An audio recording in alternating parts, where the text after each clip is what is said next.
Hindi anime one time और आज की लिस्ट है टॉप 10 वायलेंट एनिमे एंड गोरी एनिमे जिसमें ब्लड सीन बहुत ही ब्रूटल तरीके से दिखाए गए हैं। और ये वीडियो मैंने सिर्फ 16+ वाले लोग के लिए बनाई है, तो प्लीज़ कम उम्र वाले इसे ना देखें, और अगर देखना है तो देख लो। अब मैं क्या कर सकता हूँ, इस एनिमे को रैंकिंग के हिसाब से कंपेयर मत करना, क्योंकि मुझे भी समझ में नहीं आ रहा है कि मैं कौन से एनिमे को कौन से प्लेस पे रखूँ। तो प्लीज़ 10 के 10 एनिमे ज़रूर देखना। 10वें नंबर पे है ब्लड सी। तो इसकी कहानी कुछ ऐसे कि एक छोटा सा विलेज है जिसमें हमारी मेन गर्ल रहती है, जो कि दिन में तो एक नॉर्मल हाई स्कूल स्टूडेंट रहती है, लेकिन रात में अपने फादर के साथ मिलकर अपने विलेज को प्रोटेक्ट करती है इन मॉन्स्टर्स से। और इन मॉन्स्टर्स से लड़ने के लिए इसके पास एक स्वॉर्ड भी है जिसे इसके फादर ने गिफ्ट की है। लेकिन एक दिन सब कुछ बदल जाता है जब ये दो मॉन्स्टर्स के बीच की बातें सुन लेती है, और एक पता नहीं एक बोलने वाला डॉग कहाँ से आ जाता है और वो इससे पूछता है कि उसने किससे प्रॉमिस किया था कि इस विलेज को प्रोटेक्ट करेगी। तो जब हमारी मेन कैरेक्टर उसके याद करने की कोशिश करती है तो उससे कुछ याद ही नहीं आता और उसका सर भी दुखने लगता है। और फिर लास्ट में आप शॉक हो जाएंगे कि हमारी मेन गर्ल की आइडेंटिटी है क्या आखिर। ये भी काफ़ी ज़्यादा गोरी और वायलेंट एनिमे है। इसकी रेटिंग है 6.68 की, और ये सिर्फ 12 एपिसोड का है। और इसके वीडियो में आप देख ही सकते हैं कि इसमें कितनी ब्रूटलनेस है। 9वें नंबर पे है बूटमा। ये मेरा पर्सनल फेवरेट एनिमे, तो इसे आप सबसे पहले देखना। इसी कहानी कुछ ऐसे कि हमारा मेन कैरेक्टर 22 साल का है जो कि जॉबलेस है और पूरा दिन बैठकर घर पे बस एक ही गेम खेलता रहता है जिसका नाम है बूटमा। और इस गेम की खासियत ये है कि इसमें कोई मैजिकल स्वॉर्ड या फिर गन वन कुछ नहीं है, सिर्फ हर एक प्लेयर के पास एक बॉम्ब है अलग अलग तरीके के, जिसका यूज़ करके इन्हें अपोनेंट्स को मारना होगा, और जो लास्ट में बचेगा वो होगा भी नहीं। लेकिन एक दिन हमारा मेन कैरेक्टर और बहुत सारे लोग को किडनैप कर लिया जाता है और सबको एक आइलैंड पे डाल दिया जाता है, और वो इस आइलैंड से तभी निकल सकते हैं जब वो 7 लोगों को कम से कम मार सकें। तो एक सर्वाइवल एनिमे तो आपको देखने में काफ़ी मज़ा आएगा, क्योंकि इसमें सर्वाइवल एनिमे तो 2 का भी ज़रूर देखने मिलेगा। और इस एनिमे में सब कुछ है जो एक वायलेंट एनिमे में होना चाहिए। Brutal action scene, brutal death scene, rape, betrayal भी, तो इसे आप ज़रूर देखना। 8वें नंबर पे है कॉर्प्स पार्टी। मुझे तो नहीं लगता कि 4 एपिसोड में इससे अच्छा वायलेंट एनिमे और हॉरर एनिमे आपको कहीं मिल सकता है। और ये सिर्फ 4 ही एपिसोड का है, तो इसके बारे में ज़्यादा कुछ नहीं बताने वाला, लेकिन शॉर्ट में बता देता हूँ कि 9 स्टूडेंट का ग्रुप होता है और वो रात में अपने स्कूल में पहुँचते हैं एक फ्रेंड को फेयरवेल करने के लिए। लेकिन अचानक से सब कुछ बदल जाता है, और वो क्या होता है आपको एनिमे देखकर ही पता चलेगा। और इन 9 स्टूडेंट में से टोटल कितने ज़िंदा बचते हैं लास्ट में, ये भी आपको देखने में काफ़ी मज़ा है। बता दूं कि इस एनिमे में बहुत ही ब्रूटल तरीके से डेथ सीन दिखाए गए हैं, जो कि 16 से कम वाले लोग को बिल्कुल नहीं देखने चाहिए। और वैसे भी सिर्फ 4 ही एपिसोड का यार, तो बैठे क्यों, सीधा देख कर ही आ जाओ। तो 7वें नंबर पे है शिकी। और सच कहूँ दोस्तों तो इसको 7वें नंबर पे रखने का बिल्कुल भी मेरा मन नहीं था, लेकिन इसके ऊपर के एनिमे सारे लेजेंड एनिमे तो। और मैं पहले ही बता दूं कि ये एक मास्टरपीस एनिमे है। तो इसकी कहानी कुछ ऐसी कि हमारी मेन गर्ल जो एक विलेज में रहती है और वो बस एक ही सपना देखती है कि उसे कोई टोके से बड़ी सिटी में रहना है। लेकिन एक दिन उसकी मौत हो जाती है, और इसके मरने के बाद विलेज में एक डिजीज़ फैलने लगती है जिसके कारण सभी वैम्पायर्स बनने लगते हैं। और इसमें हमारा मेन कैरेक्टर एक डॉक्टर है जो इस डिजीज़ को ठीक करना चाहता है। तो ये सक्सेस होगा कि नहीं, ये आपको एनिमे देखकर ही पता चलेगा। अगर आपको अनदर पसंद आई थी तो ये भी आपको काफ़ी ज़्यादा पसंद आएगी। आपको इसमें मिस्ट्री काफ़ी अच्छी देखने मिलेगी, और वायलेंट एनिमे तो ये पक्का है। इसकी रेटिंग है 7.88 की, और इसमें टोटल 22 एपिसोड हैं। नंबर पे है टेराफॉर्मर्स। और इस एनिमे को अंडर एस्टिमेट बिल्कुल भी मत करना, क्योंकि जिस लोगों ने भी इस एनिमे को देखा है वो इसके फ़ैन बन चुके हैं। तो इसकी कहानी कुछ ऐसी है कि 21st सेंचुरी में ह्यूमंस ने एक एक्सपेरिमेंट किया था कि मार्स पे 2 स्पीशीज़ को भेजा था जो कि बुरे से बुरे एनवायरनमेंट पे भी ज़िंदा रह सकते हैं, और वो स्पीशीज़ थी अलगे और कॉकरोचेस। लेकिन अब 26th सेंचुरी में अर्थ पर एक डिजीज़ फैल रही है जिसका नाम है एलियन एंजिन वायरस। और इस डिजीज़ की दवा सिर्फ मार्स पर ही मिल सकती है, लेकिन मार्स पर एक क्रिएचर रहता है जिसका नाम है ट्रांसफॉर्मर। और इस डिजीज़ की दवा सिर्फ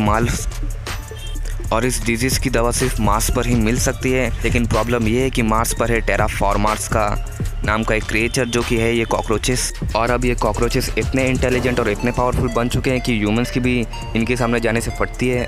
तो अर्थ से भेजी जाती है एक टीम जिसमें 100 या 120 लोग रहते हैं, और इनका मिशन है कि मार्स पर से वो दवा लाना जो इस डिजीज़ को ठीक कर सके। और अब इन लोगों में से कितने ज़िंदा बचेंगे ये आपको एनिमे देख कर ही पता चलेगा। इसके पहले सीज़न की रेटिंग है 7.12 की, और इसके पहले सीज़न में 13 एपिसोड है और दूसरे सीज़न में भी 13 एपिसोड है। तो इसे आप ज़रूर देखना। एक काफ़ी अच्छी एनिमे और काफ़ी ऑसम एनिमे सीरीज़ है। 6वें नंबर पे है बाकी।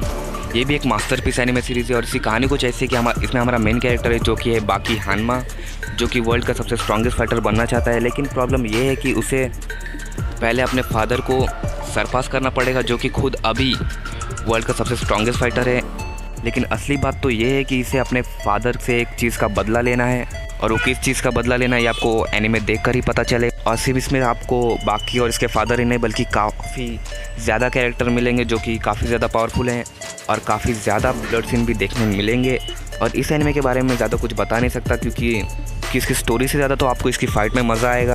इसके टोटल 22 एपिसोड हैं और इसकी रेटिंग है 7.89 की, और ये भी काफ़ी ज़्यादा वायलेंट एनीमे है। नंबर पे है हेलसिंग अल्टीमेट। इसी कहानी कुछ ऐसे कि इसमें एक ऑर्गेनाइजेशन है जिसका नाम है हेलसिंग ऑर्गेनाइजेशन, जिसका काम है ह्यूमंस को प्रोटेक्ट करना इन सुपरनेचुरल पावर से। इसी ऑर्गेनाइजेशन में हमारा मेन कैरेक्टर, और इस ऑर्गेनाइजेशन के एनिमी हैं सारे वैम्पायर्स। तो हमारे मेन कैरेक्टर का काम है इन सभी वैम्पायर्स को ख़त्म करना। और एक बात बताऊं, हमारा मेन कैरेक्टर एक खुद वैम्पायर है। तो ये वैम्पायर होके खुद दूसरे वैम्पायर को कैसे मारता है आपको देखने में काफ़ी मज़ा आएगा। और पहले ही बता दो, हमारा मेन कैरेक्टर इसमें बहुत ही ज़्यादा पावरफुल और काफ़ी ज़्यादा बैडएस है, और ब्रूटलनेस तो इसमें आपको बहुत ही ज़्यादा मिलेगी। और ये मत सोचना कि सिर्फ आपको इसमें वैम्पायर्स और एक्शन ही मिलेगा, इसमें बहुत कुछ मिलने वाला है आपको। इसकी रेटिंग है 8.49 की, अभी तक जितने बताए उसमें से सबसे ज़्यादा। इसके टोटल 10 एपिसोड हैं। इसे बनाया है मेरी फेवरेट मैड हाउस ने। पे बरसेक, ये एनिमे भी काफ़ी अच्छी वायलेंट एनिमे है क्योंकि इसमें कोई मिस्ट्री नहीं है, और इसका मेन कैरेक्टर तो प्योर बैडएस है। तो इसकी कहानी कुछ ऐसे कि हमारे मेन कैरेक्टर का एक हाथ और एक पैर दोनों नहीं है, और वो क्यों नहीं है ये एक इंसिडेंट में हुआ था, और वो इंसिडेंट काफ़ी ज़्यादा वायलेंट है। तो वो इंसिडेंट आपको देखने में काफ़ी मज़ा आएगा, मैं कुछ नहीं बताने वाला।